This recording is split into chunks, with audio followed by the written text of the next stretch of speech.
மத்திய அரசின் பல திட்டங்களை பெயர் மாற்றம் செய்து தமிழக பட்ஜெட்டில் அறிவித்துள்ளதாக தமிழக பாஜக தலைவர் அண்ணாமலை குற்றம் சாட்டியுள்ளார்.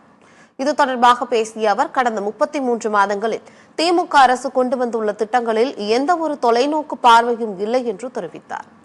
உடல் நலத்திற்கு தீங்கு விளைவிக்கும் ரசாயனம் கலந்த பஞ்சு மிட்டாய்களுக்கு தடை விதித்த தமிழக அரசு டாஸ்மாக் கடைகளை மூட மறுப்பது ஏன் என்று கேள்வி எழுப்பினார்.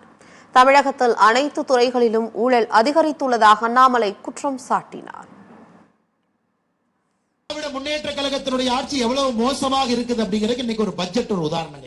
இந்த பட்ஜெட் யாராச்சும் உங்களுக்கு நேரம் இருந்தது, வேலையெல்லாம் செஞ்சு முடிச்சிட்டீங்க, திமுக பட்ஜெட் பார்ப்பதற்கு நேரம் இருந்தது, நாங்க ஐயா இது ஒரு டப்பிங் படம் பார்க்கிற மாதிரி இருந்துச்சு. போட்டி போட்டுக்கொண்டு மத்திய அரசுடைய திட்டத்திற்கு மாநில அரசு என்ன பேர் வைக்கலாம் அப்படிங்கறத அந்த பட்ஜெட்டுங்க. வேற ஒண்ணுமே இல்ல. 1 ரூபாய் சொந்தமாக திமுக அரசு தன்னுடைய பணத்தை வைத்து இந்த பட்ஜெட்டை போடலைங்க.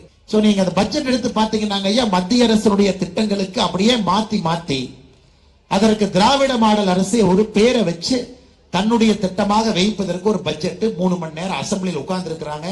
அதை வேற நாம் பார்க்க வேண்டும் என்று எதிர்பார்க்கின்றார்.